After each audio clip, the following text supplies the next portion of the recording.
But today we're taking our next step with G1. And a big part of this, as I'll come back to, is kind of highlighting that this is not a one and done kind of thing. This is a new technology foundation, and it's a foundation that from here we'll build on, and we'll continue to build. We have that really nice distributed massive MIMO system doing all those fancy things. Where can we take it from here? We're just about to share that with you. So G1 operates on 2 independent 40 megahertz carriers today. And so it's, which is really handy, by the way. Many systems operate on a single 80 megahertz chunk of spectrum, and that's more difficult because it doesn't give you the flexibility to move the spectrum around in either an unlicensed or in a licensed band. So this is a quite nice feature of G1. It's the way the system was designed from the start. With that, we get about 800 megabits per second uplink and downlink combined. So we can do really in an ideal situation around 640, 160 kind of service to customers. One of the really cool things about the design, again, I could speak for a lot longer, and actually Dale, Sergio, and some of the guys who could speak for way longer than I can about how this actually works. But one of the most amazing things about the design that comes out of that distributed massive MIMO technology is it's symmetric. What does that mean, symmetric?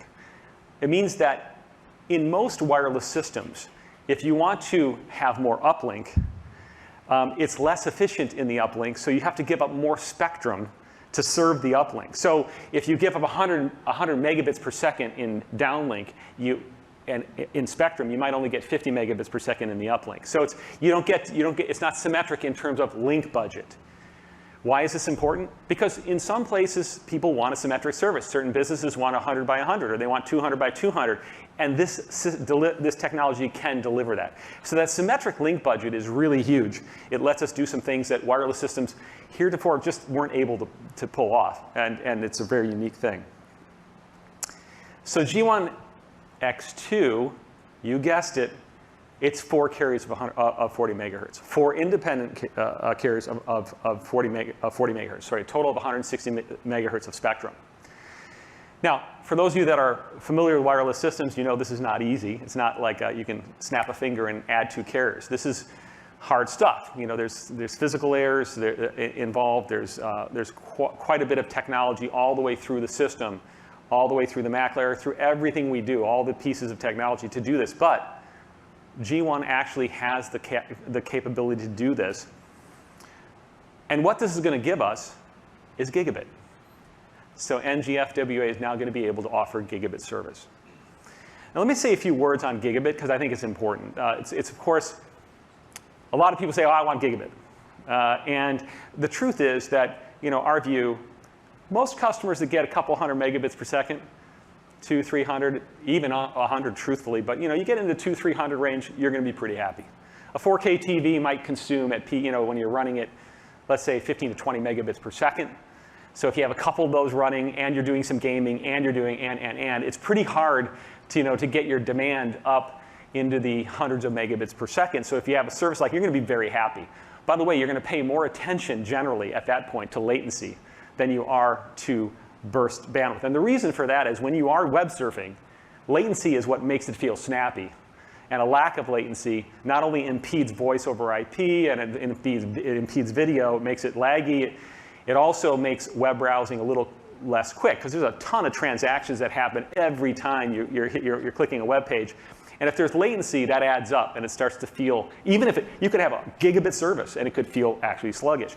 So the point is that when our customers deliver hundreds of megabits per second, let's say a 200 meg, 100 meg, 200 meg, 400 meg service, customers are going to be pretty happy. And chances are, they're going to stay with that service as long as they're getting good customer service. On the other hand, if you're coming into a new community and you're getting flyers, gigabit ends up being a pretty interesting thing to be able to offer. Some of our customers have asked us that they would really want to offer a gigabit tier. And to do that, G1x2 is going to let that happen. Now, you might say, well, G1x2, geez, man, that's a hard technology. I'm guessing that's going to be in 2026 or something like that, right? Wrong.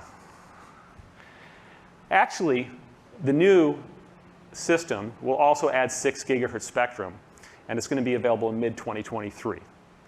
And what this is going to allow us to do is going to allow us to basically not only do 4 carriers of 40 megahertz, delivering 1.6 gigabits per second, double the previous. I said 800 before. Now we have about 1.6 gig to allocate to uplink and downlink. But it's also going to let us exploit the new 6 gigahertz spectrum, which is a huge swath of spectrum that's unlicensed, but is relatively unpopulated. So and with our interference cancellation technology, we're going to be able to go into that nice piece of spectrum.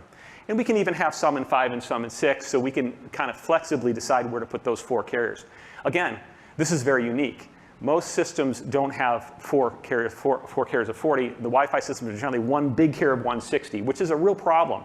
So it gives you a lot of flexibility where to place your spectrum. We're going to deliver a new 5-6 gigahertz remote node and base node. And as I said, this is all going to be available in mid-2023. This is already very far into design. But actually, there's more. We're actually going to also be able to offer gigabit service on our current system. Now, this might surprise you a little bit, because you say, well, that new system must have a whole bunch of new hardware in it. And the answer is, well, actually, the current system we're shipping today will get a software upgrade that's going to allow it to offer gig tier services. This is pretty unheard of. And I'll call up Sergio Nadevsky, who is one of our founders, and I call him our chief everything officer, because he's played every role in the company since the beginning, 27 years ago. OK, actually, it was more like 13 or 14 years ago. Sergio, yes. Welcome. Thank you, Basil. So Sergio has been deep into the design and development of G1 from the very start and the products that were previous to that. And it's going to walk you through a little bit how this system will perform in terms of range. And maybe a little bit, maybe you could share also, Sergio, a little bit about how did we pull this off? How is it possible to take a system that's delivering 800, right? And then all of a sudden it's delivering 1.6 gigabit. Doesn't seem reasonable. That's right, that's right. So thank you, Basil. Maybe I'm going to start with that. The reason why we can do this, and this is indeed not reasonable for other systems, is because, as you guys know, we've built this entire system from scratch. The baseband was built from scratch, the hardware architecture, the physical layer, the MAC layer, and we've put a lot of processing power in our chipset. We planned a number of steps ahead to make sure that the chipset is designed to deliver gigabits per second. And the fact is, because we have all of the system under our control, the protocol, the chipset, and so on, and we have a lot of horsepower, we can actually reconfigure the system to deliver according to customer demand and market demand. If the market demands a gigabit, then that's something that we can actually deliver with our system. And that's what we've done.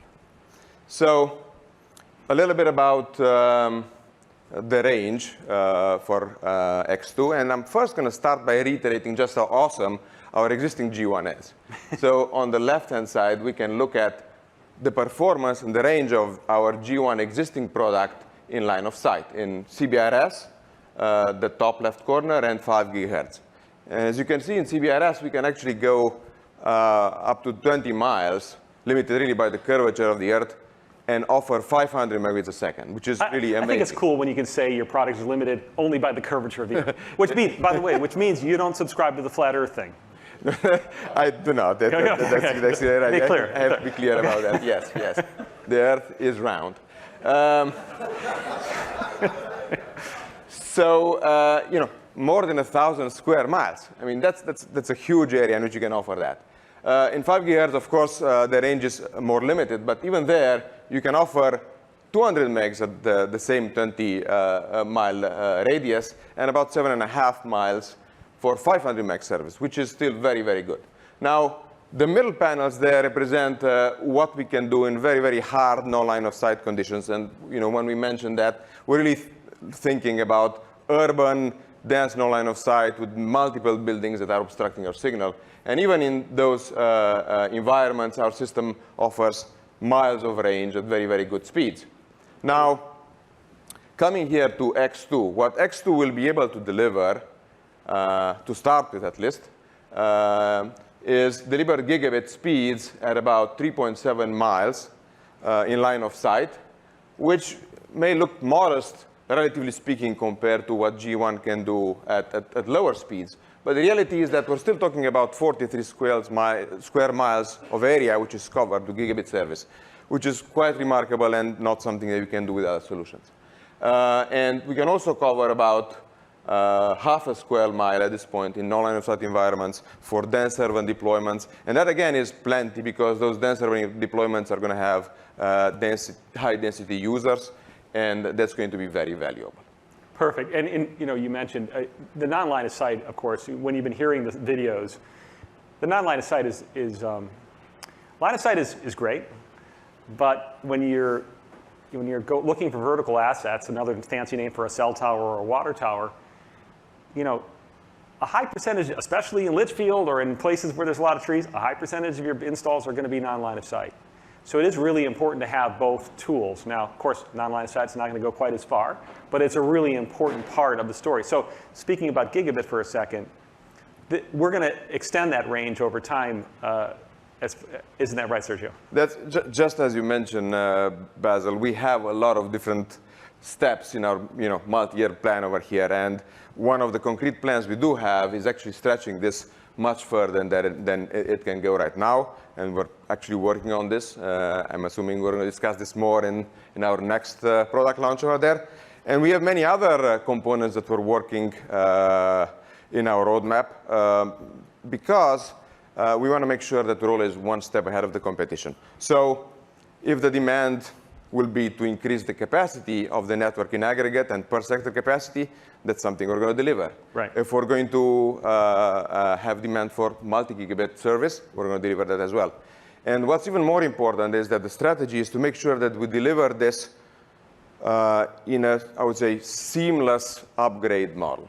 Because we want our existing customers to be able to benefit from continuous upgrades in performance and quality, and for them to always be a step ahead of the competition and a step ahead of the consumer demands as they come. By the way, that's really the point. I mean, I think one of the things that's clear is ngFWA is not a point in time. It's going to continue to grow.